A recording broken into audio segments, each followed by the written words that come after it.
Hey guys, Loman02, getting ready to play a Johnny Rouge. We're playing with a 4-color blood.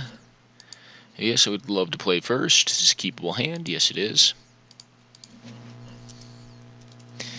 Not phenomenal, but it's not worth going lower than this. Yeah,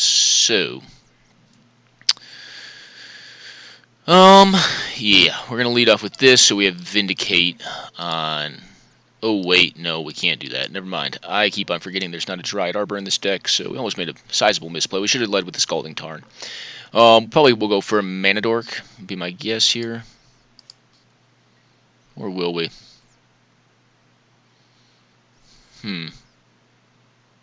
Yeah, I can't forego. I'm going to crack this. I don't really want to draw more land.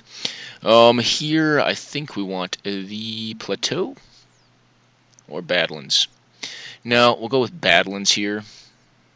Yeah. And get our Mana Dork. I think the card we get is actually a Deathrite Shaman.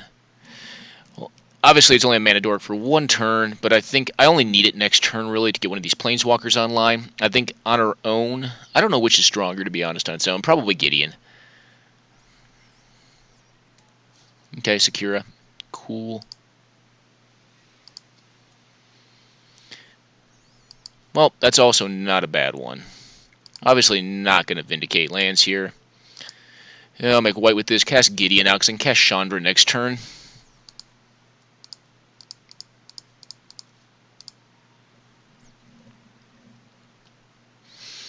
So one of the things I was talking to a fellow player, ML Berlin, and host of the 100-card Singleton event, is how... So, in my opinion, and I think it's fairly well informed at this point, there are two top decks in this format. And a lot of it's informed off statistical analysis of German Highlander, which is a very similar format, except without board and with a much more permissive restriction list. This deck, 4-color blood, or variants of 4-color blood, and pattern rector, are two very strong tier 1 decks in German Highlander. And coincidentally, they also are the two decks that coincide with being able to be played in 100-card Singleton, given the ban list. So I'm kind of playing, well, maybe I'll just lose, but I mean, I'm playing this deck kind of just to showcase the power of it. Here.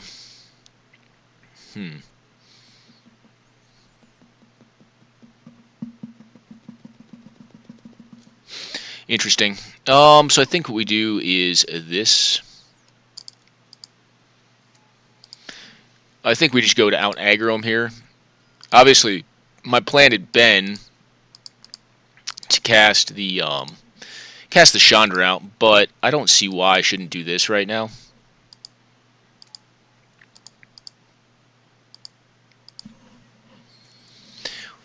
Let's just out tempo him here. Now he could get in with his Treetop Village, but if he's activating Treetop Village to damage Gideon, like I feel like I'm in a good place there. If he plays an under 5 toughness creature, like a 4 toughness creature, I can just blow it up with Chandra. Cool. Well, that's if it's untapped land he's got. Okay, well, it's going to go to 3 toughness then. Do you have a follow-up play? So if he does not, I'll definitely minus the Chandra to kill this thing, unless I draw like an efficient kill spell that I can use and simultaneously. All right, cool.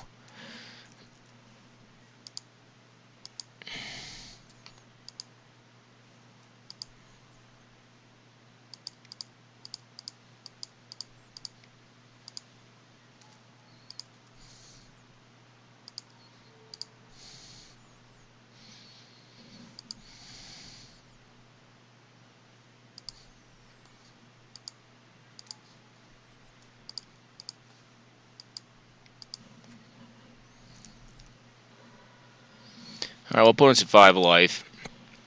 I will protect the Chandra. If he fires up the village, I'm actually okay with that. Because I don't think it leaves him with enough mana to really get after me. He can also pump up his ooze, but I can easily chump that. What else do we have here?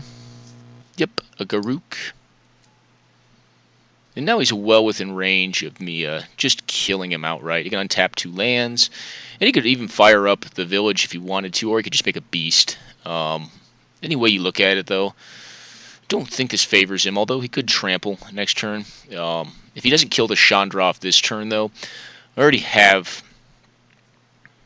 I mean, with the Raging Ravine, like, that thing's already a pretty sizable threat. It's a 4/4, right, when it attacks. Well, 3/3 when it starts. Yeah, as I say, if you untapped a red land, we could probably tell he had Lightning Bolt to kill that thing off. Do you fire up the village? Or cast another threat? Yep. That's fine by me. I will block with my Llanowar Elves all day long.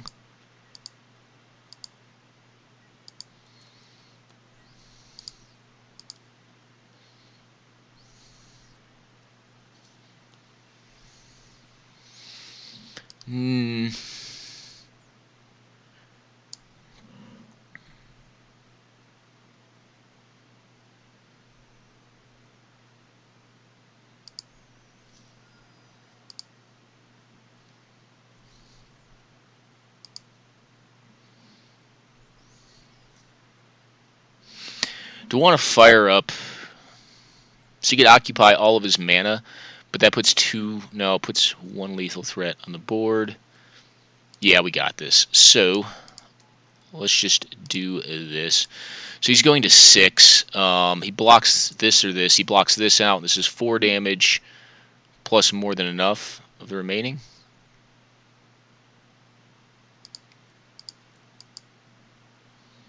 So you can go to 6, and then we can just drain him.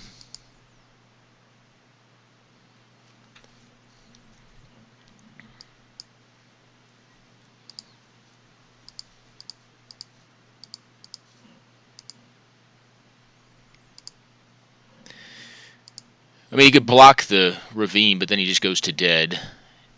Yep. So you can block the Ravine favorably, but then he takes 7. Yeah.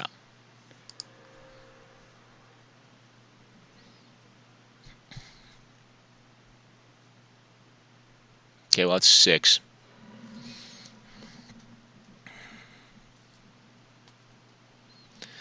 Alright, do we want to board anything in here? Probably Deathmark would be good. Don't think these cards are great. Obstinate Baloth is interesting. I think that's really the only card I want to bring in, though. Is there anything I don't like? I mean, this sword is kind of slow. It's technically a 5-drop. If I wanted to do something the turn it comes into play. Even Mind Sensor, well, it's at least a flyer. I think this is going to be more of a race. So, like, Dark Confidant may be worse. I don't know on that. You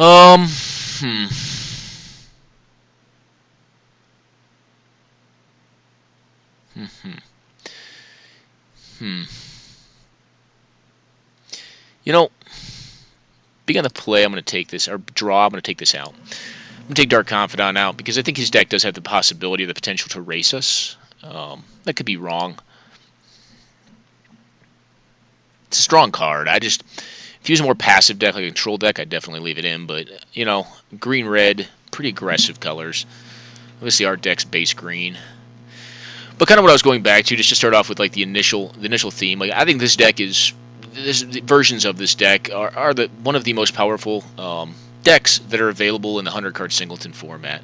Obviously, there's a massive price tag attached to a deck like this. This one's a little chromed out, but at the same time, the cards themselves are just the best of the best at winning games rapidly, and the best removal. So essentially, you're looking at killing someone rapidly and removing anything that's blocking your pathway, just to win quickly. And, not to mention, the deck is also stapled with a lot of card advantage engines, which gives it like a leg up against a deck like, red deck wins, which can run out of gas relatively rapidly. I think I am going to keep this. It's not great, though. So I guess what my point is this deck, along with Pattern Rector, which I've previously showcased. I think I've called it Rex or Pattern Rector. I think are the 2 strongest decks in the format. I say it with one motive, and that's, I think, honestly, we need to relook the permissivity of our ban list to open up more leeway for control decks and for combo decks. I really do think that if you look at an established meta like German Highlander, you'll see that a lot of the cards that we've kind of relegated out of the meta are cards that are staples there and enable a lot more Tier 1 decks to compete with decks of this style, because I think this deck is just busted, right? I think it is extremely, extremely powerful. All right, well, you know, we're going to set this up. I have faith that he has a bolt, that he'll kill this on end step, or not. This thing stands, and I have another turn 3 Gideon. That's kind of the power of the deck. I mean, all right, there we go, Chain Lightning. But he is tying up. I like it when they have that card because it's tying up his mana on his turn. If he casts something that's not a Secura Tri-Belder, I'll get to blow it up here. Okay, this thing, I will blow this up because I can't really do anything else. Except for that. Interesting. Not interesting enough, though. We're just going to put this down, and we're going to blow this thing up. I am glad to see that card seeing play. I think it is pretty good. I assessed it pretty strongly. Obviously, it dies to a bolt when it first comes out, but eventually it does turn into a threat if it stays around long enough. Do you have another threat, good sir? Okay. It is a treetop village. I think that was a misclick.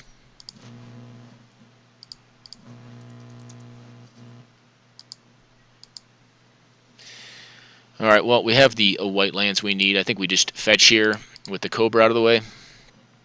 We definitely do not want to draw more land cards. Just get the Bayou here, and we will put our Gideon into play.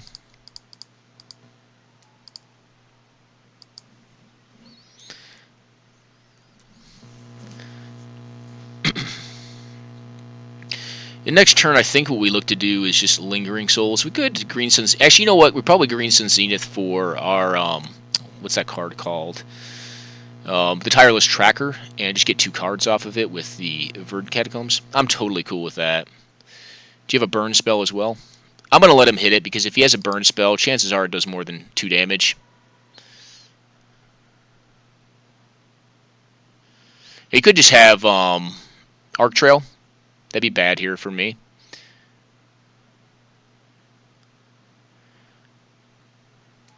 No, he does not.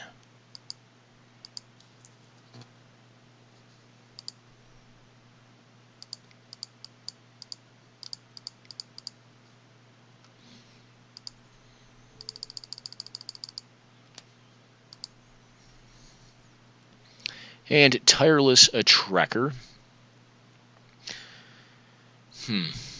There you are. I think this is the point in the game where we just want to start building card advantage.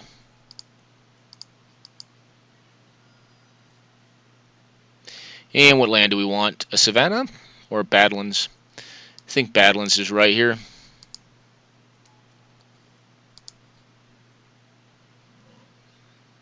He can get 2 cards to make that a 4/4.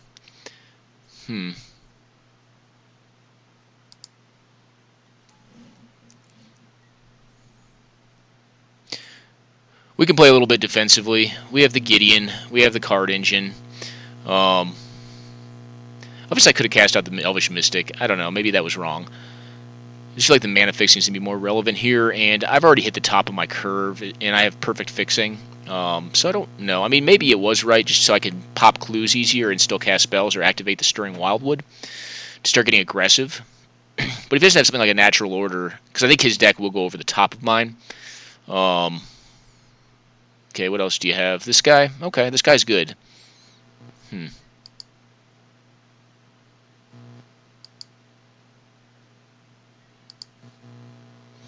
Well, if it's going to break my leg, yeah, I'm going to keep on taking these because they're essentially drawing 2 cards. It's like a divination except for an invested one.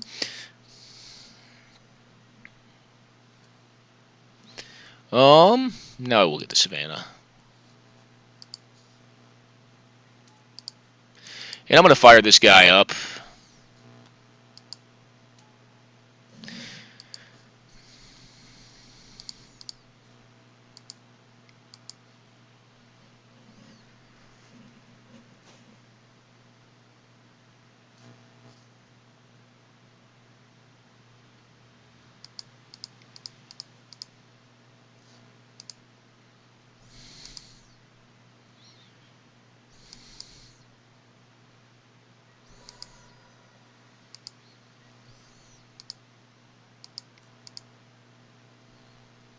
This is interesting to me. So I think here, actually, what the play is just to plink this thing out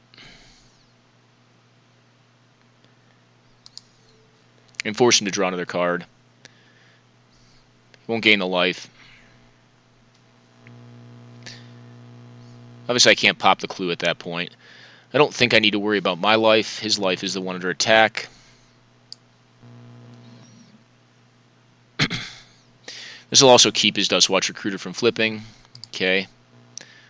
Vizier of the Menagerie. What does this guy do again? That's pretty cool. That's pretty sweet. That's a cool card. I'll allow it.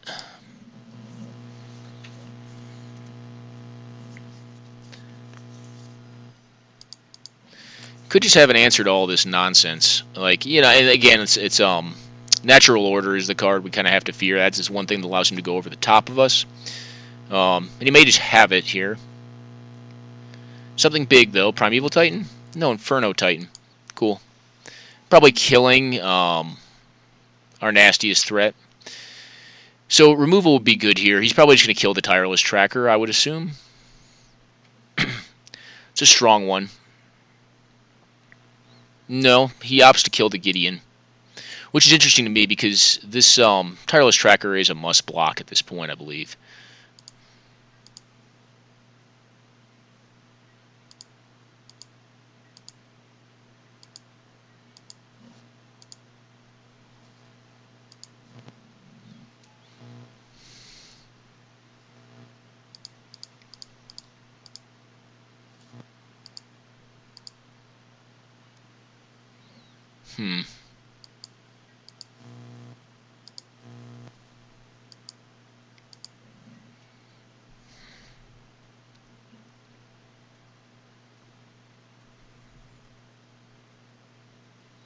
Yeah, I mean, do you want to trade is the question.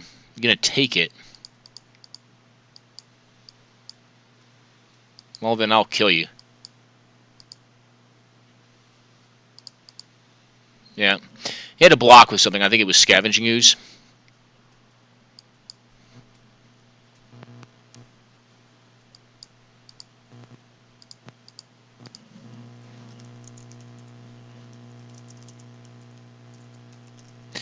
So that kind of heralds the power of that deck. You know, I guess the power and consistency. Like, it actually is extremely consistent.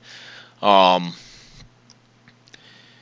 biggest problem is obviously its mana base, but if you keep solid hands, I think it tends to do pretty well. I want to play SuicideBlack. That may be fun. Can't really beat powerful starts. Let's do it.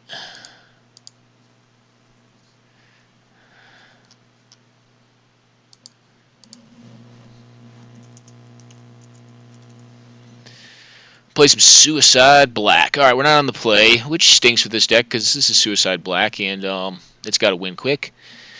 I mean, I guess it doesn't have to. If you play it well, I guess you can play a control. We have turn 1 Inquisition of Kozilek, which I think I'll do. Hopefully it doesn't have a turn 1 Mana Dork. But if I remember his red-green deck accurately, it's more of a powerful build, so it's more like late game. Yeah.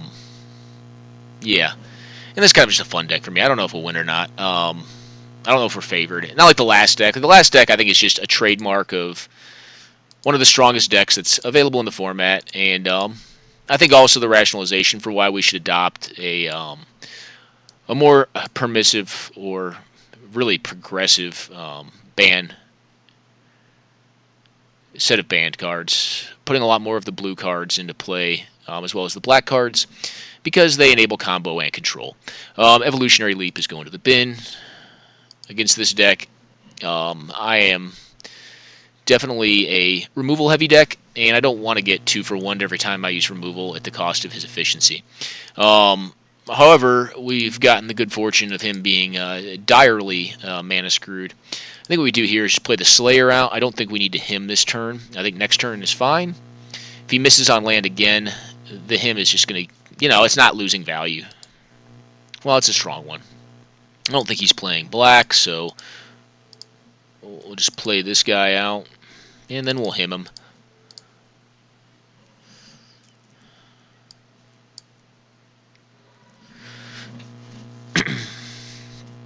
Well, we've got the Flame Tongue out, which means the Kalitas is a lot more alive. If he misses on land again, he's just going to get beat to death. Okay, well, there's land, at least. Well, we're drawing sufficient amount of land, too. I don't want to draw any more land, so I am going to fetch regardless of being able to use that without fetching with it, because it has become a swamp. And we'll start beating down. Do what this deck does. Hopefully he has enough to cast a creature this next turn so I can Doomblade it.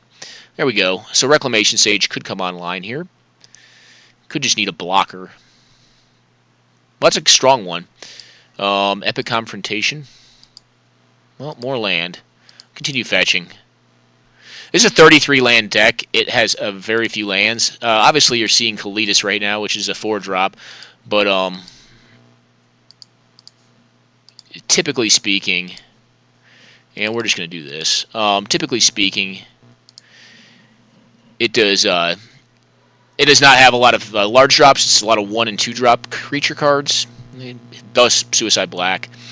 I think he's dead here.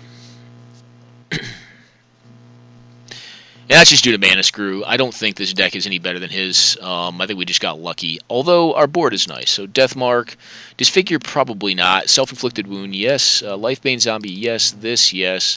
Nature's Ruin, Perish, yes. This deck definitely hates out the white and the green decks, but that's really what black is good at. Let's get out of the cute. Let's get the cute stuff out of here. So like this, this guy. What else do we have in here that I don't need? I think Dark Blast is going to be nominal, especially for taking out the Icarid and the Buried Alive, kind of cute combo. A lot of removal, obviously. Actually, a lot of decent graveyard recursion as well with its cards. Everything looks so good against a green deck. I mean, not red. This deck just gets destroyed by red deck wins. But against green, it feels pretty good. I think Unmask is unnecessary. Also, Duress, I think I want to leave in just for, like, you know, birthing pods and whatnot. Contagion, is that good enough? It could screw up combat math. Although, I don't think I need it. I think that's better against, like, other aggro creature decks. Bitter Blossom seems good. What else don't I like? Sinkhole? This is a solid tempo play. If he's like mana screwed like he was before, then I could just get him.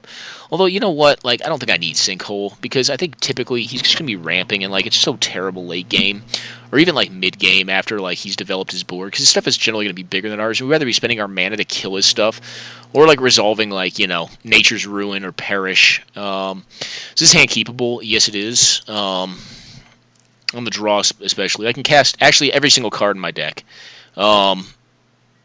Oh, and we'll just Mize anyways. And here, I'm definitely killing this thing. Hey, SuicideBlack, all in. If you get Sinkhole turn 1, it's got to be good, right? Alright, well, there's a land.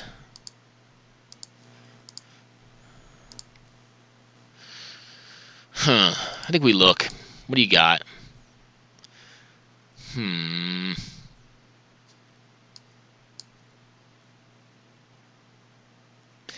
I could draw a way to kill that. I don't want to face that card. It's just card advantage against me. Let me play this guy out.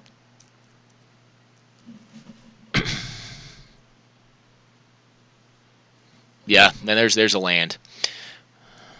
Yep. And like I said, patience pays off. Did he have anything that I can get in this? No. I didn't remember, and the card is not getting better with time, I don't think. Could have cast the Carrion Feeder out, but,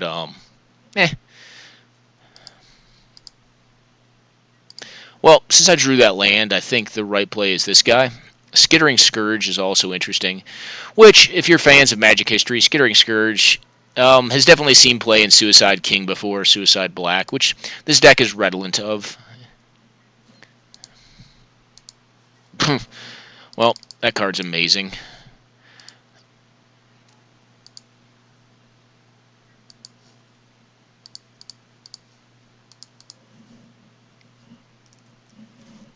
Not amazing against Stranglerootgeist. And I think we're just on Pack Rat plan here. Old Packy Rat.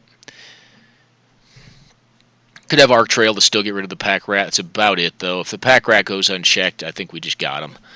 Yep, and it looks like that's a wrap. We'll see if he wants to do one more.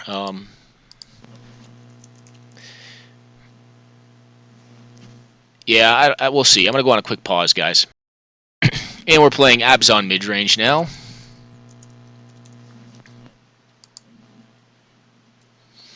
Yep, this keep. Turn 2, Bob. Seems good. I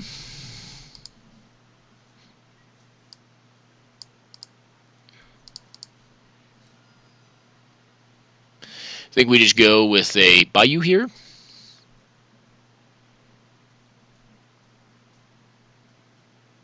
Yep.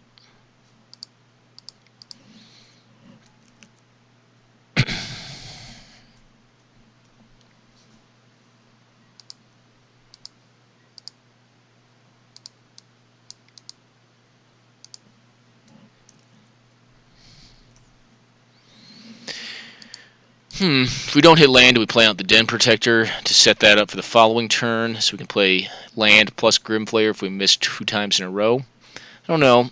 I mean, at least for now, we do have the option available to utilize Path to Exile or Swords to Plowshares, although I am kind of loath to use... well, evidently that's not going to be an issue for us. So... get the Grimflayers on.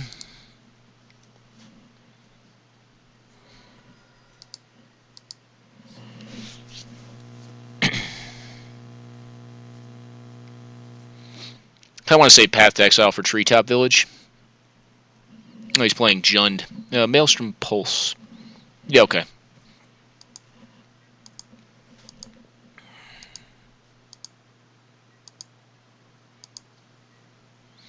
Well, my thought had been to cast out the Den Protector this turn, but if I'm going to draw him like that, then I'm going to play that gal out. She's pretty good. Well, I already have a creature card in there. I think Garruk is the strongest card. Do I want Gaddock? No. I want Dustwatch Recruiter? Interesting. Do I want a card advantage engine? Well, here's what I think we do. I think we're going to put the Garruk on the bottom, or in the graveyard. I'll leave Dustwatch on top, because I can get the Grimflayer pretty large on the following turn.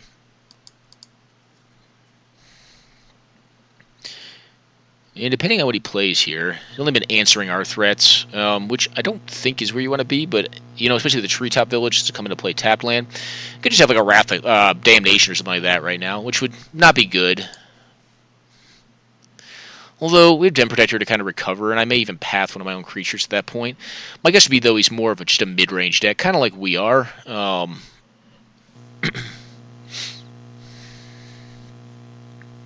what have you got?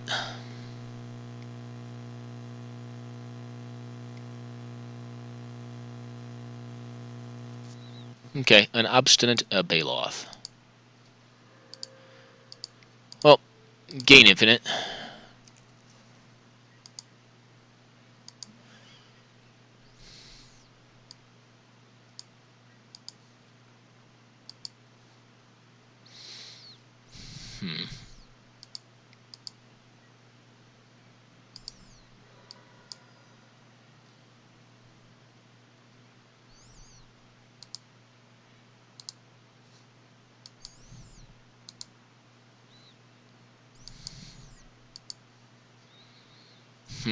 Do I want to get the Bob back? Probably not.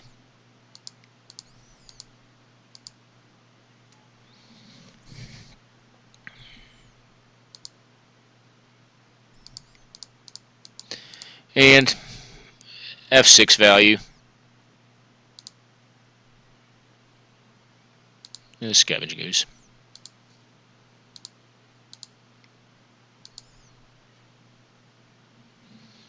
And since I'm ahead right now, I think I am just going to get a Wasteland and stay ahead. Good script is fixing here. Okay. Well, got him. That's kind of like the model of efficiency that this deck is, so I think we do want... That's what this deck gets after. Do I want Timely? No, I think we're just faster than him. I don't think we need it. Do I like Sword of Light and Shadow better? Nah, not really. What don't I like in this matchup? The sword does seem kind of like... It's just a 5-drop. It's kind of meh. I think I'm a little faster than he is, although I bet he's probably more powerful. Has stuff like Birthing Pod, which is not in this deck. Because actually, it's funny, like, I've been kind of going more towards a trend that, like, just having impactful cards in and of themselves, because Birthing Pod is, and always will be, an investment card. You know, and it's a pretty steep investment. I mean, if you're doing it at soonest on turn 4 or turn 3 with the Mana Dork, and even then you're looking to have a card that in and of itself does nothing, costs you 4 life, and gets you, at that point, you know, likely a 3-drop. It's good. So, like, I'm not saying that, but I think you can win games faster if each and every one of your cards is a threat in and of itself, as opposed to one card down that's solely investment. There are a few cards that I would argue against that. I think investment cards just need to be cheap, though, and that's kind of like, you know, like, you'll see me play cards like Sylvan Library, which is an investment card as well. But I think it's better. I'm going to keep this as slow. Has answers, has good threats, does not have a way to build up a good graveyard, but it does have an early courser. And then turn 1 play. Didn't think he played a lot of turn 1 elves. He may just have a Jiraga. No, maybe discard. That's kind of what it's feeling like. Thoughtseize? Yeah, okay. We'll lose our courser more than likely. Although this does help Tasker get closer to being online. I guess to be on Jund, he probably has a lot of creature answers, though, unless we can overload him rapidly. So I'm going to be kind of slow and loath to fire off the Tasker rapidly. Yeah, that's kind of what I figured. Okay, a Mishra's Bubble. Probably taking that out of the modern and Legacy style decks that utilize Graveyard. No. Utilize Graveyard for Delirium. I don't think it's per se great, but it's fine. It's okay. It's a slow trip. Huh. Well, I think unless he has a Lightning Bolt, we go with this. Even if he does, I mean, we're going to toss it out there, let him do something about it. If he does nothing, then it'll flip, and I can, I don't know, do nothing else special. Here. Do I need to answer anything? Do you have removal? Kind of feels like removal. Could be a threat, though. Yep. Alright, removal. Huh, it's interesting. I'm going to cast it. I know this eschews some value off of the Sorin for the next turn, but I also don't want to make a 2/2 that just gets trampled over by his treetop. So I don't think that's good enough. We are getting close to Tassiger range. If we get lucky, we'll hit a land and we can still play the Sorin. If we do not, then we'll likely just Maelstrom Pulse whatever his play is here. If it's a walker, we can get it.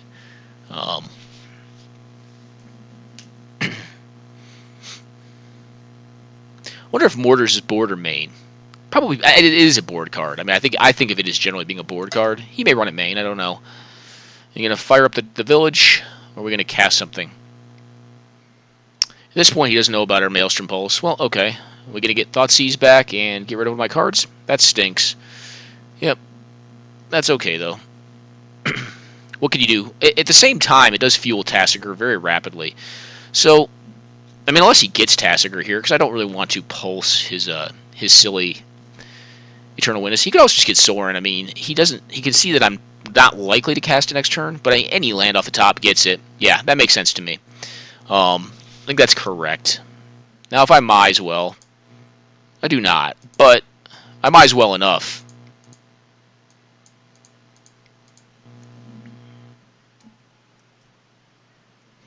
I'm not going to pitch my voice. Not yet, at least. I want to get a little more board presence first. We got a good walker next turn that is just going to gain me a slew of life. Okay, Flame Tongue Kavu, getting my thing. Okie doke. Well, got some LD too. A lot of 2-for-1 so far, which is going to be rough. He probably has more than we do. We're probably more aggressive, though. I don't think I block here. That can get through.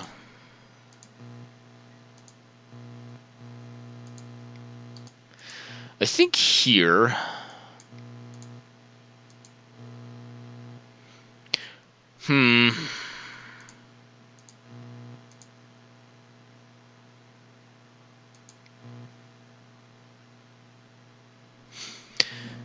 The question becomes, do I want to lose this thing?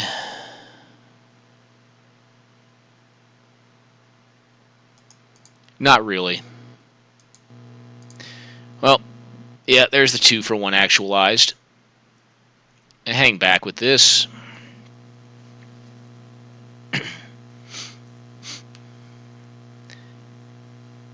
Now, if he has like a natural order, we could just lose.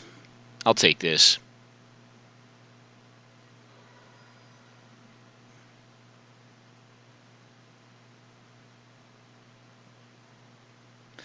Well, more land. We have a Thragtusk or something like that, another 2-for-1.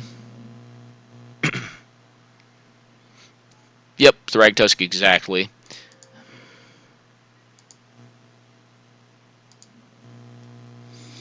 Yuck. Well, I guess we got to stave the beats off.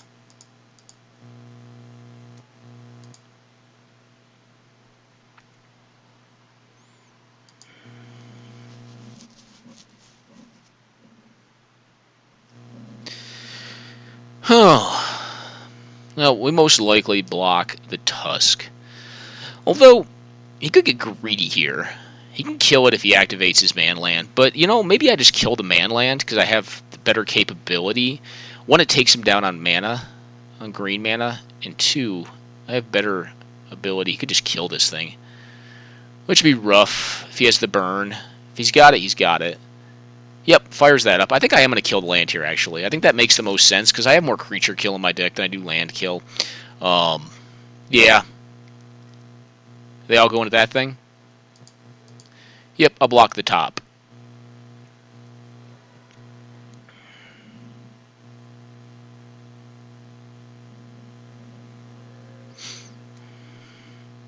Take him down on mana a bit. No, I got a land drop anyways. Do you have another creature threat? Yeah, you have a good one there. Well, not a bad one ourselves, but I think we are handily being outclassed here by his 2-for-1 advantage cards. Do we attack here? Nah. I probably don't block Tusk this turn, but I can keep everything else out, I think. Yeah.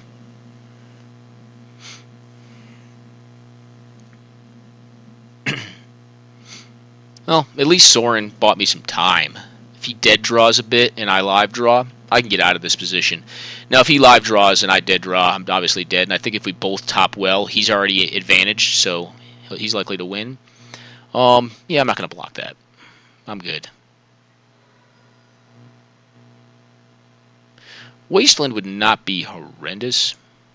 Okay, that flips.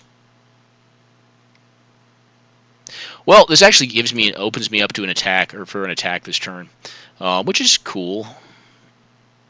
I mean, I can kill 2 of his things for the price of my 1 Anafenza.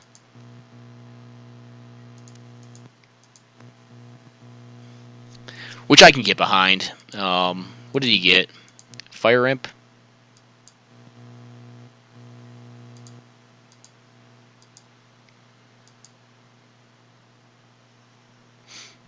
Well, 2 4/4s. He could Fire Imp away my Land War Elves. Could just take 8 too. But I think he is likely to double block and lose 2 of his cards. This is kind of how we start eking back card advantage and hope that our card strength in general is better than his.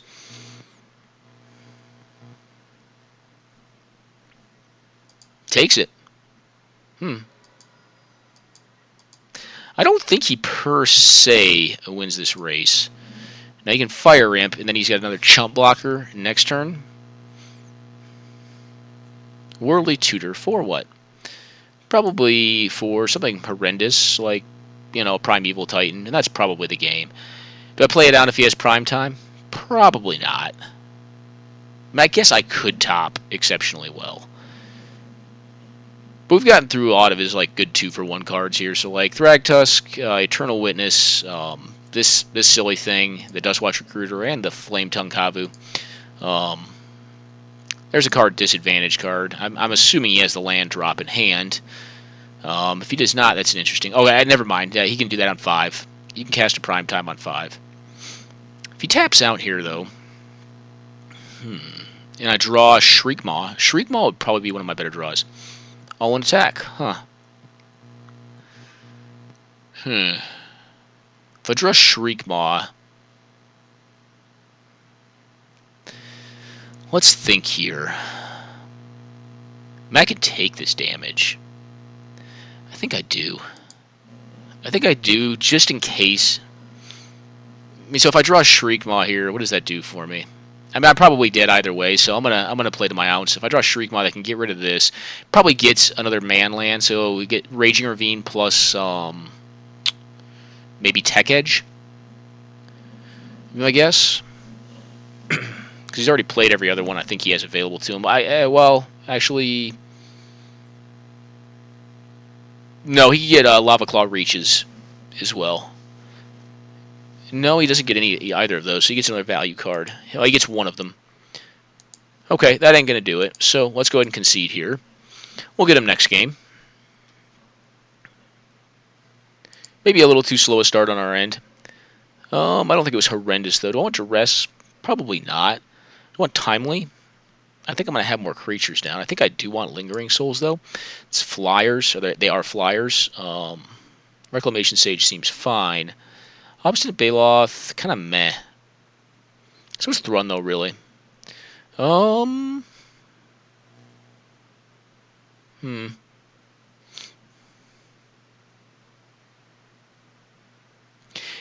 mine's just a flyer, at least, so I can get over his stuff.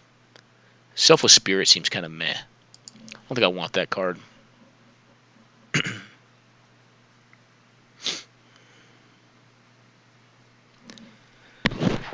Excuse me, guys. Okay, this is a keepable hand. We'll lead off with a Hissing Quagmire. Following turn, we can play on a Fleece Mane. Can get big in short order. I can kill his first decent thing, and I also have some dig capability with the Fauna Shaman.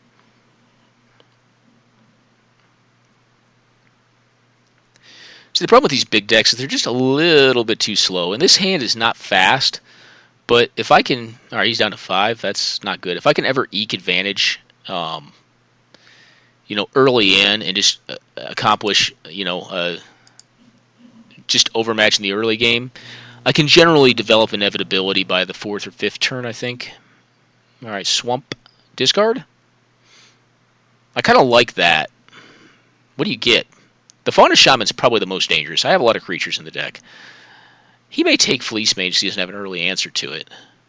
And if it ever ultimates... Interesting. So he thinks his cards are better than mine. Okay, well, on an opponent that is on 4 cards and Thought Seizing me, I will play this out just to pressure him.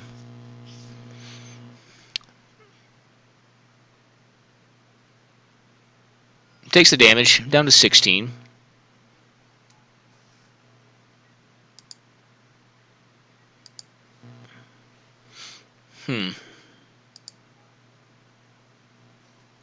I don't think I use Go for the Throat here. I think I allow him to damage himself.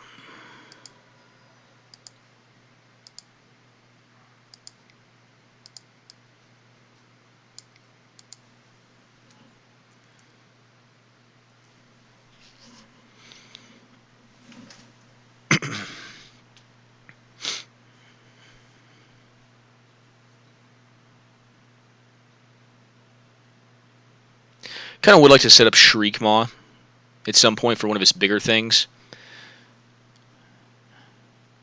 Or I could just get like an efficient beater like, an Anafenza, which is recursive to some extent with the Caracas. Okay, Bolt. Interesting Bolt. Well, I guess it's not an interesting Bolt target. It makes sense. Alright, at this point that I know he is mana screwed, you're losing this, just so I can set up inevitability with my sword. Or do I?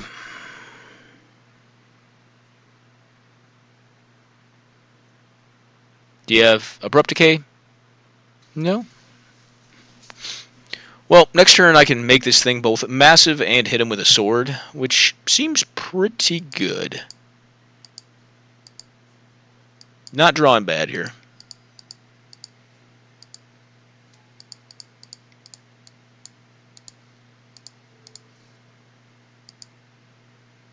That could be a concession. Because this is probably unbeatable. Unless he has like a Rex Sage in hand. But even then, like, he's getting hit for half of his life. Losing a card, and I have a Siege Rhinoceros. And I have an invulnerable thing.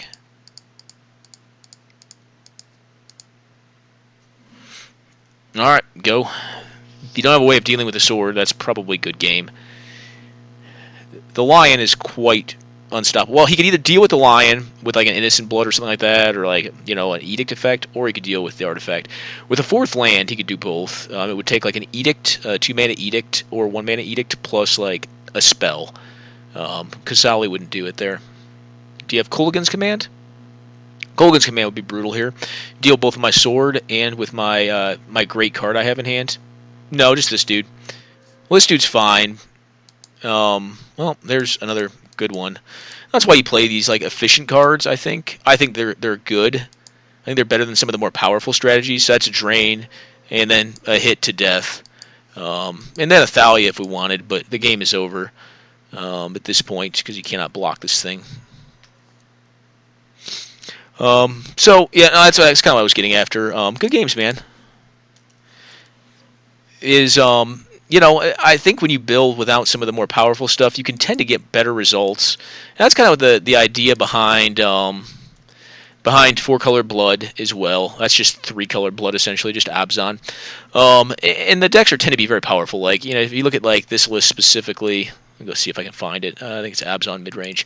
This is very similar to 4-color blood, except it's threats and its removal. It's just a little worse because you don't have red available to you. But it plays some of the most resilient and best threats, plus decent removal for the color suite that it has. And in some ways, it's a little better because its fixing is just better, and you can play basics. Yeah, sure, man. And that's kind of what I'm getting after. Is like you lose some power, but consistency and speed is really what these decks use to kill. And I think they're the most elegant ways to win. I think the 2-for-1s are great, and I think in older Magic, where the cards were a little less powerful, 2-for-1s were the way that you did it. What do I feel like playing this time? Let's see if we can get him with Death and Taxes. I do enjoy playing the deck. And should I play Control? No, let's play Death and Taxes. Could play Control, but now let's just play Death and Taxes. Let's play some aggro. We're on an aggro path today. And actually, I just got done playing ML, and definitely did not play much aggro. Alright, so we have the start, and we have turn 1 Beast of a Hand. Yeah, keep. Don't want to draw more lands than this? Nope. So, I actually think we do get rid of that and take the 1 damage to up our percentage points, just a little bit of not drawing more land. We're going aggro here, so there you go. We have a good turn 2 with Rashad Port. This is a very strong start for this deck, and this deck is pretty explosive. I mean, Mox Diamond in general is a strong one. So, you know what I think we do instead? I think we just set this up. This is a Soldier 2, right? This thing is just a lazy human. Doesn't even have a creature type. And I'm not even going to port him. I'll just make his thing come into play tapped, and then make it harder to cast something on the next turn. You going to...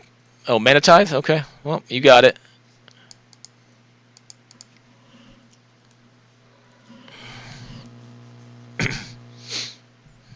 I could make this thing bigger than his stuff, unless he has removal. Well, what have you got? Oh, Thalia. Cool.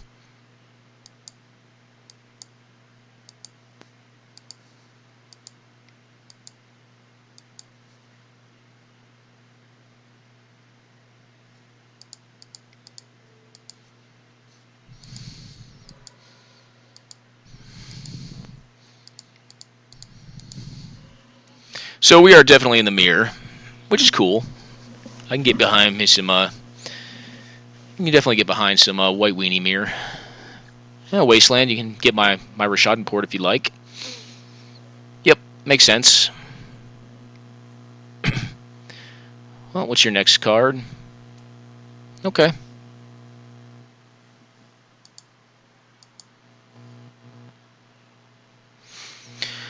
Do I develop the board, or no?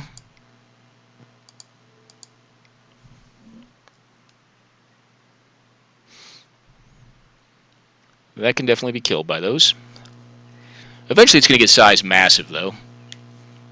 Right now it would kill both of them as well. Well, that makes me lament not having the Leon and Arbiter in play.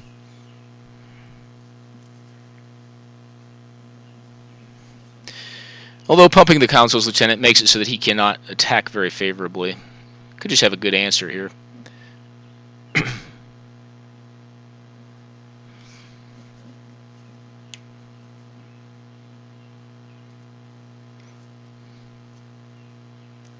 Oh, do you have a way to kill? No, just that thing, that's fine.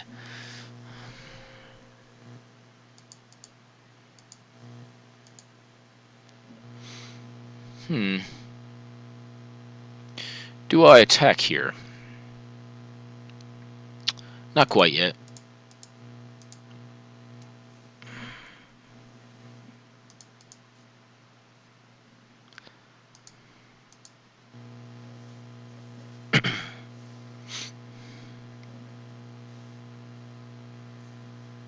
Okay, a loyal Cathar.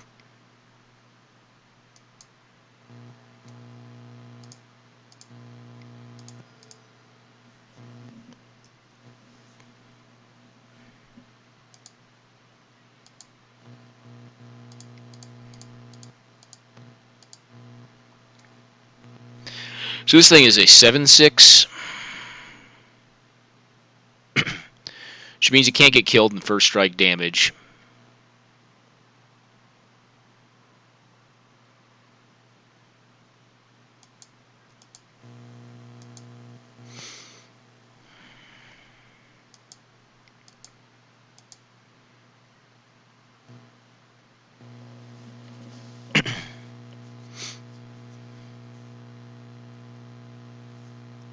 Matter of fact, it has exactly enough just to kill his whole team. If I pump it. Okay.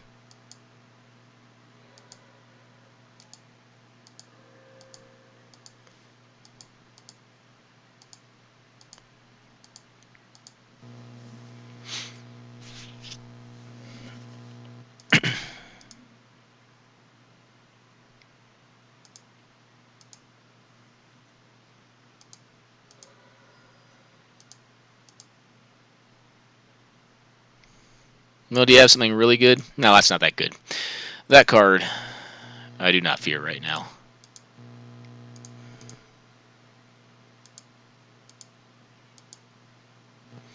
Is this lethal?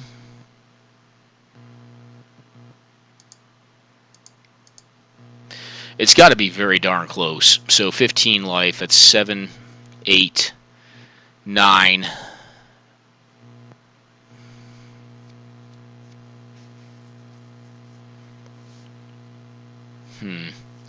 So 7. Does he have removal? You know what? There's one way to find out. White? I guess not. This is definitely lethal, though.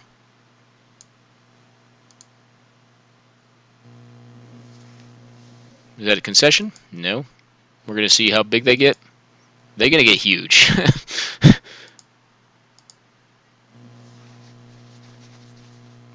That is why I play that card. That card is amazing.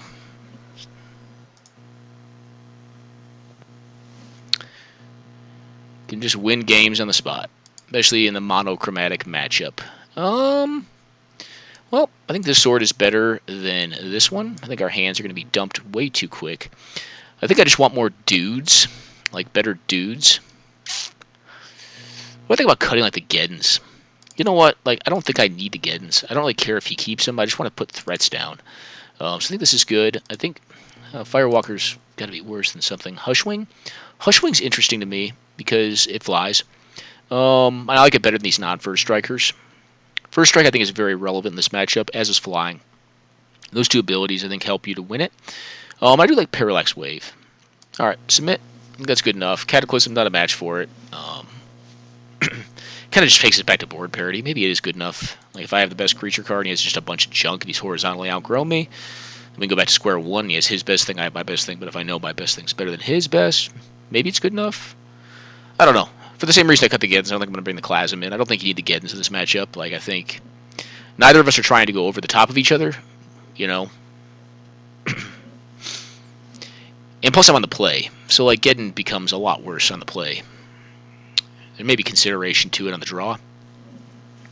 There was certainly a point in that game where if I had had a Geddon, I would have cast it earlier, and then his board kind of exploded out, you know, which makes sense because we spent our cards early to get mana advantage through Mox Diamond. We'll keep this; it's a fine hand. What do we lead on? Mirror Crusader's going to be good in this matchup. The rest of this is kind of meh. Like I said, first strike is where it's at. Oh, do I want more lands? Not really, so I'm going to fetch one. I don't think this card is going to have much room to grow. Yeah, you know what? We're just going to put this thing out and trade it with the Lions, just so we can keep board parity and just stay alive. I think when we're on the draw this game, this matchup, we definitely become the control. Yeah, I'll block you. Yep, I'm not in love with this card right now. I'll trade my 1-1 for your 2-2-1. Although I guess it does have a little more upside than the Savannah Lions does. Savannah Lions is always just a 2-1. What a cool old card. Plus I love that art, that old elf art. Cool. Well, that may be a mirror breaker. Let's get the Hounded Conda out. If he wants to flip it, that is a-okay with me. I think we go up a life here. And just keep him from, like, I don't know. White does have some interesting recursive cards.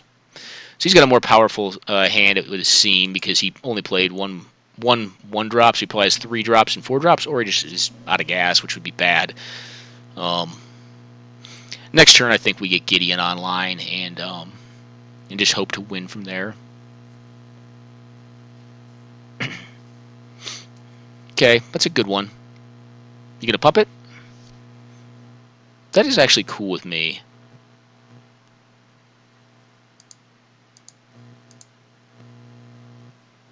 Well, this is Soldier, right? Cool. This is not. I think we attack into this just to see if he wants to trade.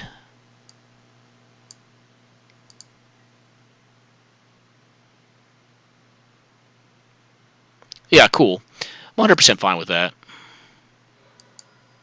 That's kind of what I was hoping would happen, because now we can kind of catch him out with the Gideon.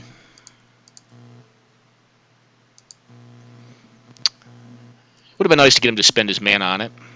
Could just have an O-ring or something like that, and he gets around it. But the Mirror Crusader can actually fight with it too, and then Sense Tactician plus the Dryad Militant can get it in there too. Alright, what else do we have? Okay, cool. Getting a land.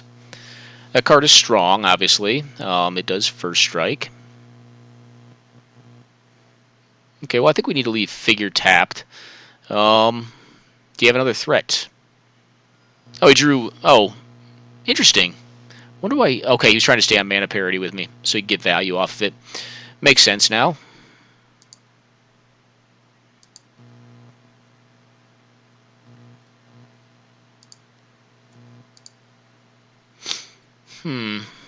Wonder how well he can kill creatures.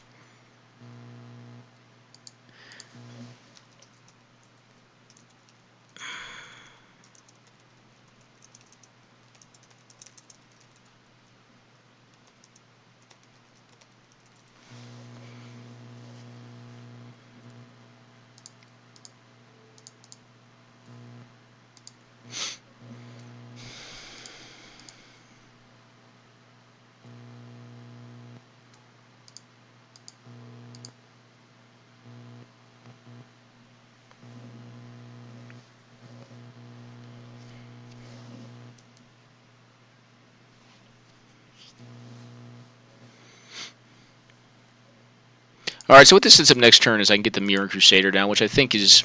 If I can get rid of that annoying Knight, which has first strike, which, as I said, is very relevant in this matchup. Very much so. If he attacks here, he's got to have something, right? He's just got to have pump or something stupid like that, huh?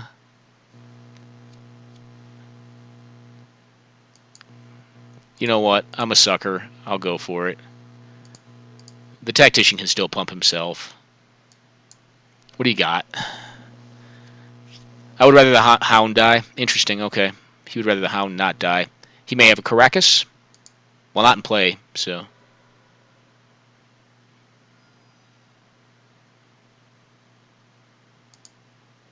Interesting. He just trades it.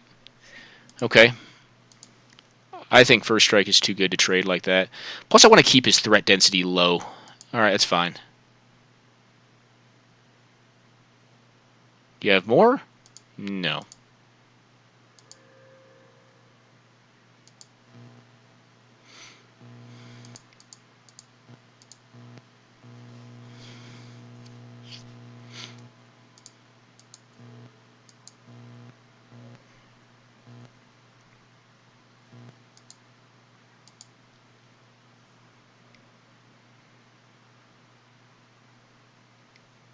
Oh, what have you got? Yep.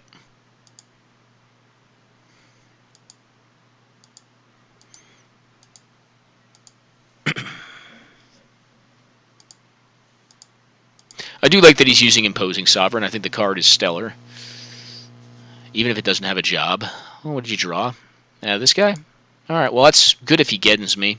I have to leave mana open. Remember to leave mana open for that. If he attacks here, I will block. Alright, well.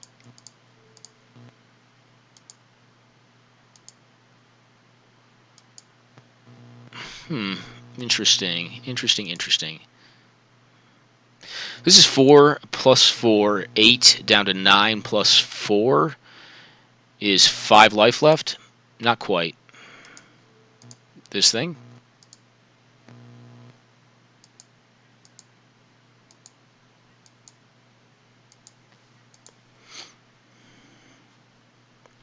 I'm going to wait, be patient.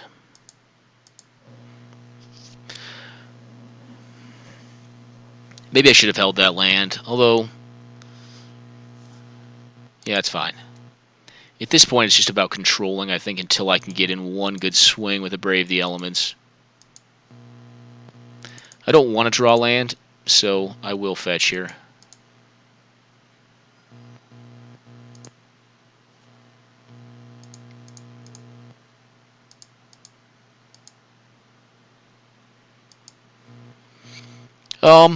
Or we could just mize that.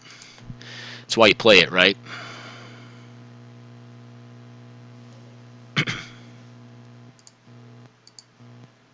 Get him out of the way.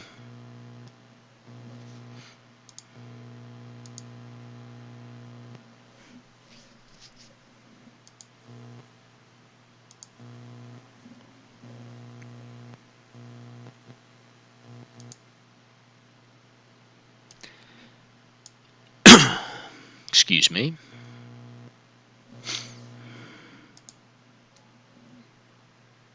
I have been so impressed with Parallax Wave. I know it's a silly thing to say. I mean, well, I guess maybe it's not if you're a newer player. But the card is just amazing.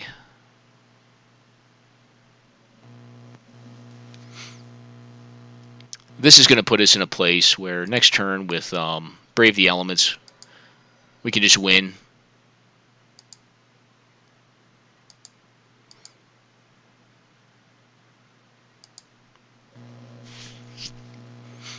You have a disenchant effect? That would be bad for us. Yeah, okay. So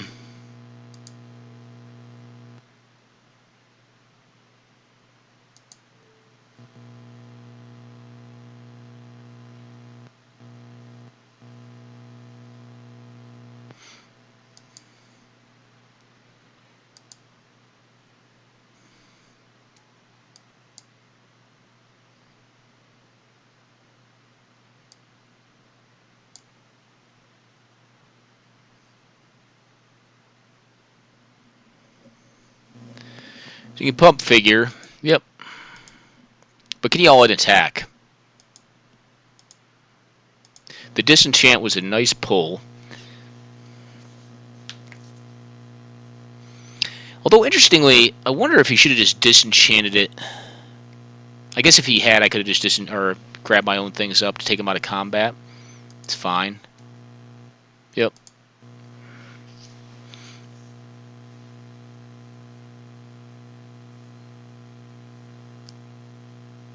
So you've got to go all in, right? Well, so if he goes all in my Gideon, I just win with backswing. So do I care that much? Do I play around anything? Do I play around like 1 mana removal? I think if he had it, he'd blow it here on the East Maru. I guess he doesn't have to. Kind of have a feeling his last card's a land, though. Although he's also got to appreciate his board position right now. His board position, I mean, is very strong. He's going to get my Gideon off the table, but my backswing is lethal, so like he does need to consider, like, can I kill the Gideon and still stay alive? I think if he goes for killing the Gideon, I think we have him with Brave the Elements. Although it's a little dicey. Like, I almost would like to draw Benevolent Bodyguard as a secondary means of assuring that last card in his hand is not like just 1 mana removal or 2 mana removal. So if he pumps the figure, then I'm in the clear. Like, and I'm kind of hoping he does that for mana efficiency's sake. He's definitely.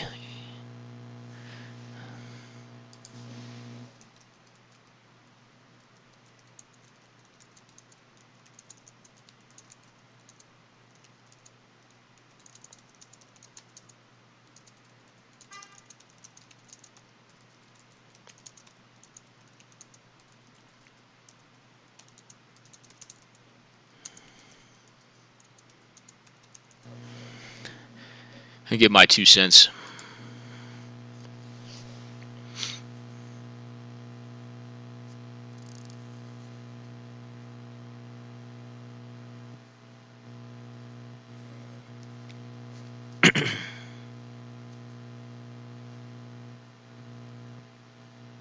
Okay. Not blocking it. I mean, you got it.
Yeah, definitely. Brave the Elements is definitely great in the monochromatic matchup. I mean, it's good anyways. It's good against Green X as well.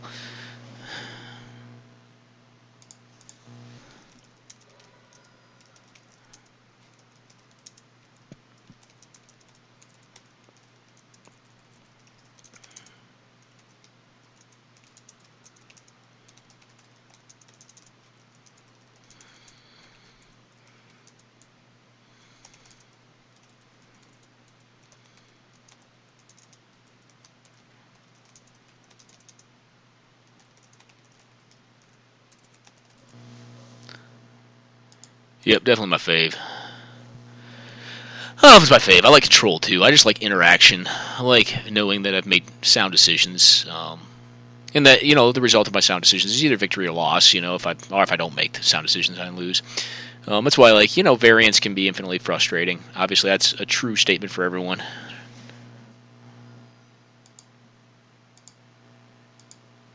Nice tribal deck. Well, I need to eat dinner.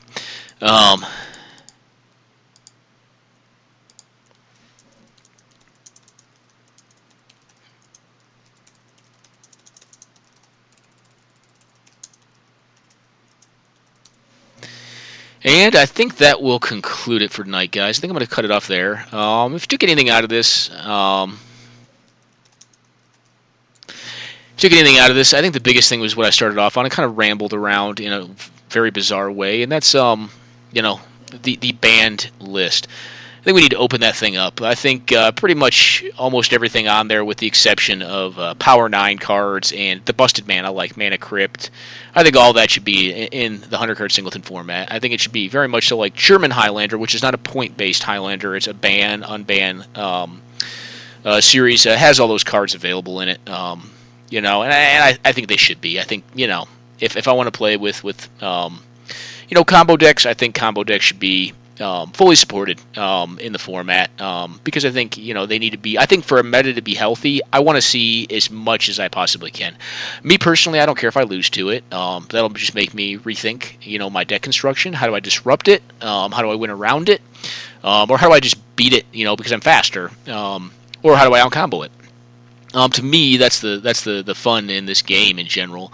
I think when you just when you're just jamming good cards every turn and you just win because of it, sometimes you have those wins. And I would say 50% of the time, one of the players wins because they have a better draw than the other, and then the other 50% of that whole equation comes down to skill. And I prefer to win matches based on that. And I think with a more permissive set of bannings, putting basically all of the blue cards back in, all the combo cards back in, I think you'd see a better meta. I think there'd be a lot more that was available. And, I don't think expense is a reliable excuse, because a lot of the cards that are actually banned are actually less expensive due to the fact that they're already restricted in most of the formats, or banned in most of the formats that they're in. That being the case, and with the exception of Power 9 and those cards, but I wouldn't recommend putting any of the busted mana in. But going back to the original point, I think you're not looking at an extra cost out of pocket. Not exceptional. There's a couple, I think Life from the Loam is expensive, but for the most part, those cards are pretty reasonable because they were too busted and they got banned in a lot of formats. For the most part, too, on MTG, you're not looking at, or MTGO, you're not looking to spend a lot of money. I mean, mana leaks aren't $500 or whatever. They're $2 or $3 tick, which is something, but it's not a huge amount. I'm sorry, not Mana Leak, Mana Drain. Anyways, I hope you guys enjoyed the video. I hope, you to some extent enjoyed, the games I played, and also kind of some of the stuff I was talking about in the banned and restricted list.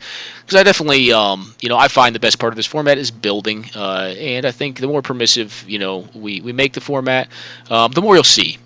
Because, again, I do think this is really, if people were to look at it much more in depth, and I've actually done some statistical analysis of German Highlander tourneys, as well as just online reviews of how those decks have performed for 4-color blood and pattern rector decks, and they're up there. They're tier 1 decks in a German Highlander, which is slightly different, but not to a large extent. They just don't have boards in that game, which is significant, but it's not everything.